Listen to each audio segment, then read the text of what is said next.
So let's go to, and there it is, Reed.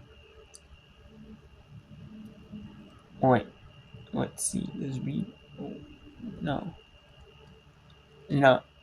it's Yuli Pipperari.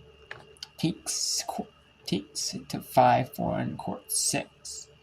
5 and 6 are the threes in doubles. And then we have 3 and 2. 3 and 4 are the twos in doubles. Usually. Not always.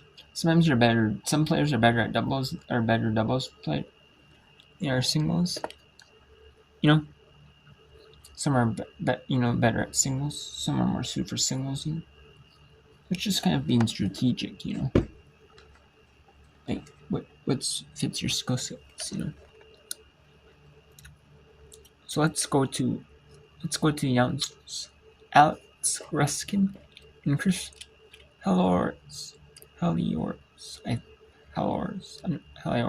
not sure I pronounce it. Sorry about that. For watching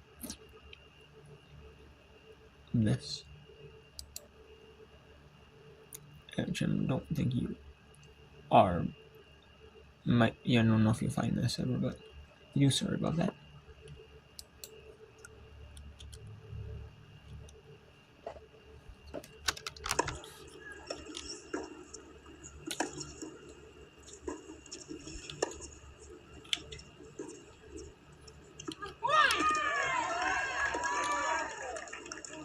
Good start here for her this time.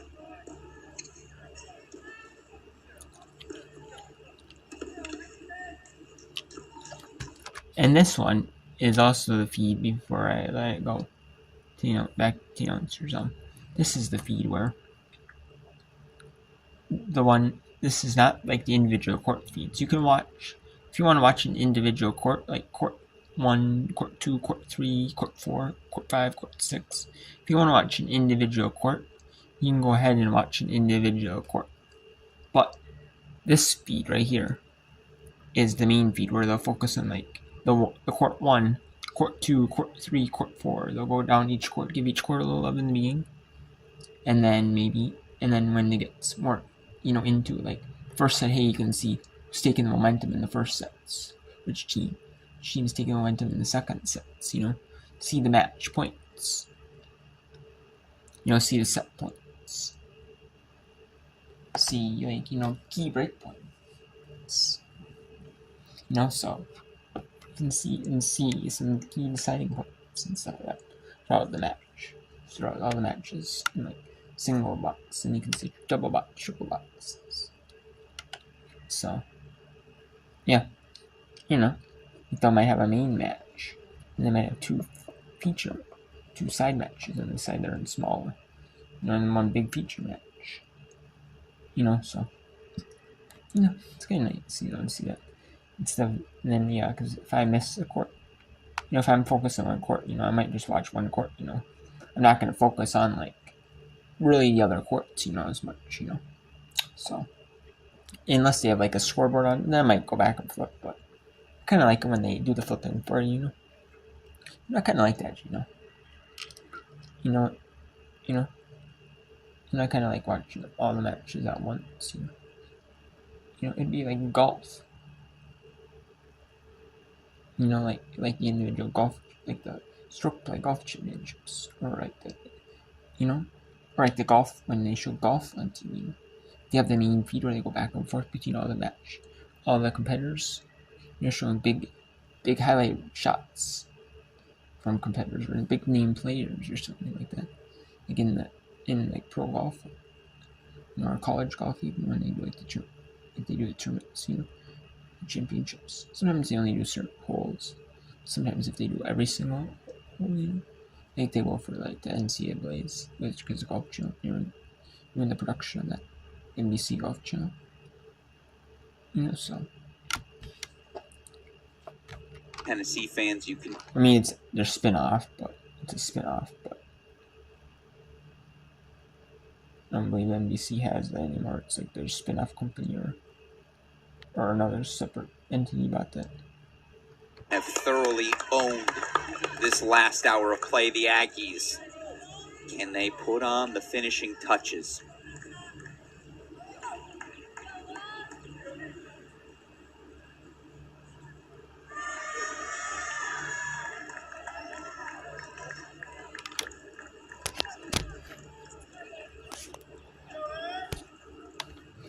And I'm going to try to do this whip around until probably 7:55, you know, hopefully, but with different different events, if I can, because I want 7:55, I want to see how much my Connect Sports Season 2 Xbox 360 game auction sells for. Wheels! And that is, look at that.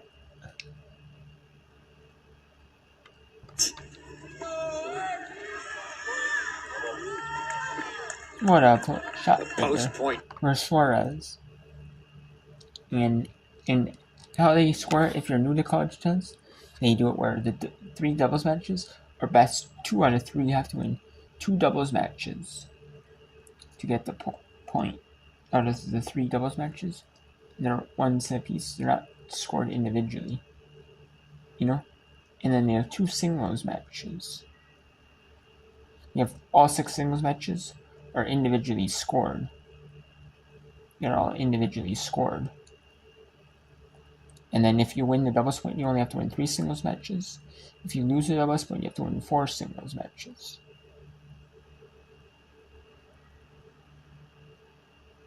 So it puts more emphasis on the doubles point. Because it's kind of like the team format. The team, you know, and they make it. It's kind of like the team factor is the doubles point. Court number 4. So again, we got 3 matches left. 3 all on 4. 2-1 Brites Riso now out in front, but they are on serve that third set on 3. And again, third set yet to get underway on court number 5. I wonder if there's a temperature rule where 4's to third, you get a 10-minute break, because that seems to be in effect. Almost undoubtedly, I'll check on that. I feel fairly confident in saying that is indeed the case, because we saw it on all of these courts.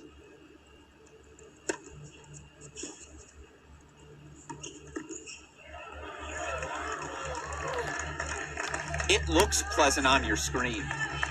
Like, you look at this, you think, oh, it's probably 75. Sun's going down.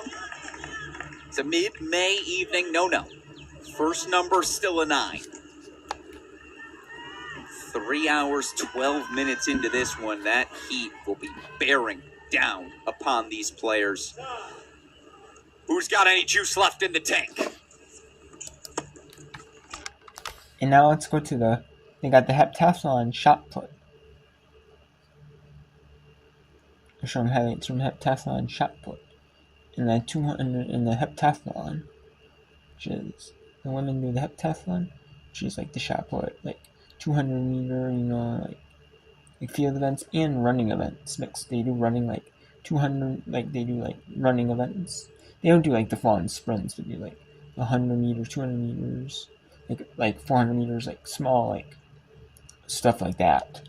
And then they'll do like the sprint, and then they'll do like the shot put, like javelin, maybe like high jump. It's kind of things like that. Like they do some field events and have like, I'm not sure exactly which field events they do, but they do some field events and some running events, some like lower distance running events. And then they do, I believe, and then they do it's for people, you know, maybe people who are multi-talented at like multiple different events. They do the heptathlons for the women, the decathlons for the men, you know, and some of them, I don't know if you see it as often as in college. You might, but I know you see people who do that, and they might do the you know, if they're like really, really talented, you might see them being like, say like the shot put, heptathlon shot put, and then they'll be in the regular women's shot put. which it's easier to be in the heptathlon. You have more advantage for a good, heptathlon shot put for a good shot put. But regular shot put remains shot put only specialists, or people who are specialists in like their only field event is shot put. So. Especially knowing you're getting the winner of this match.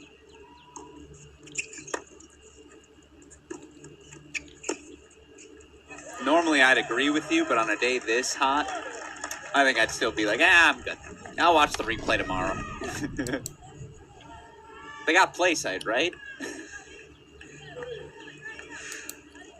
So 3-all, 40-30. They are on serve, 2-all on court number 3. We'll get you back over to it here in a second. Hold here through the end of the changeover. Third set now officially underway on court number 5.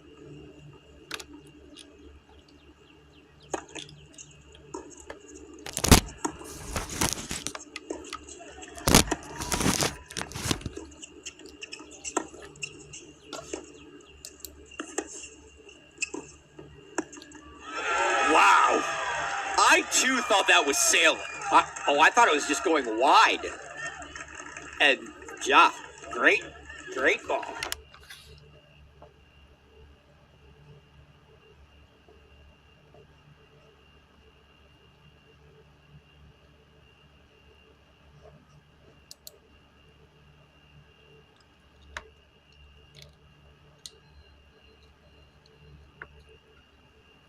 Okay, so we have here the NCAA quarterfinals here for the women's lacrosse.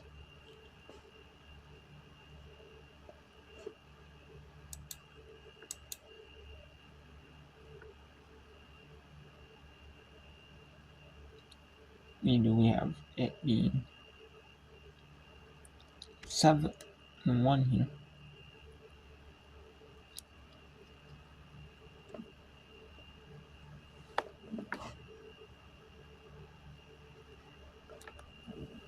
That's 7-1 here. Bigger lane to goal. Wow, what a big moment.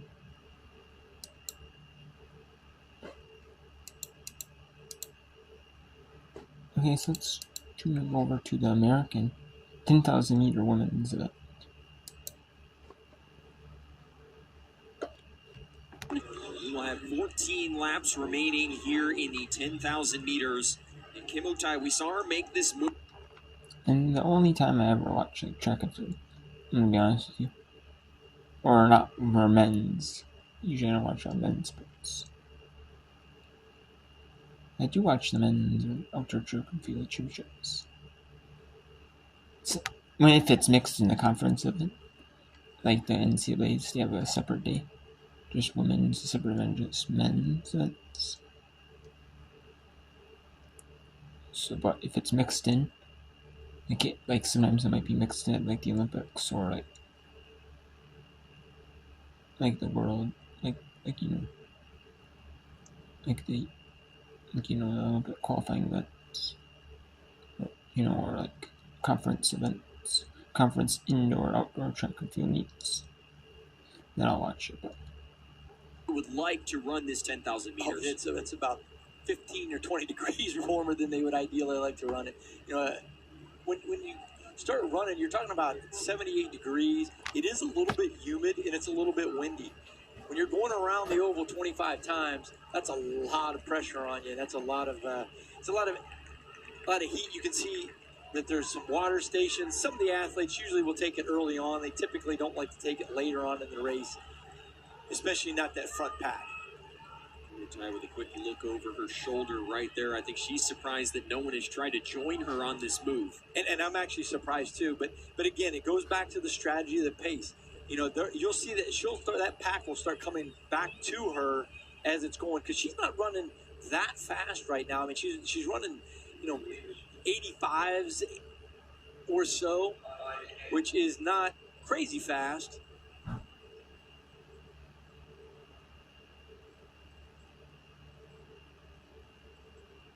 Otai, an athlete that the coaching staff telling us they've seen a ton of growth from this year. And It was interesting when we talked to Adrian Myers. This was the first group of Kenyan athletes to come to Tulane. And, Coach, he talked about having to adjust to that and some of the cultural differences and working through that throughout this season. It does. It's one of those things that having international athletes, and I would be the first one to admit I didn't do a great job of it all the time, of helping them adjust, because they're coming over. You might see an individual that has an incredible performance, in their background, and then you kind of expect them just to do that from day one.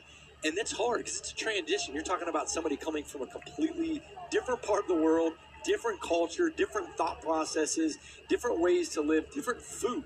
That's typically one of the biggest things from the African athletes coming over is just the food. We eat so much junk in this country, where over there it's a lot more natural. So that, kind of wrecks with their body a little bit to start off with. So, yeah. Isn't that the truth? Isn't that the truth? Yep. Yep. I mean, that is the truth.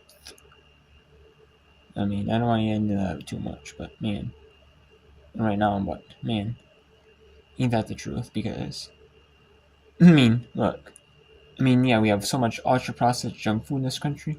It's like countries in like Africa, like Africa, like Europe, even Europe, they have some junk food, but it's like their junk food, like they're like, let's say like junk food we eat here, like M&Ms or Gatorade or drink like M&Ms. Like their M&Ms or their cereals, even cereals like junk. It's so much better. It's like miles. Their cereal's like miles better than our cereal. Is it perfect cereal? No. But even like their cheap brands like Fruit Loops or Corn Flakes or Cheerios are miles better than ours. We have good brands of say cereal too here, but not as good as we have good brands of cereal, but like even their cheap brands are miles better than ours. You can't just pick up like the cheap brands and be like have like not the best cereal, but not like a good decent cereal. No, you can good decent cereal, like a more expensive cereal.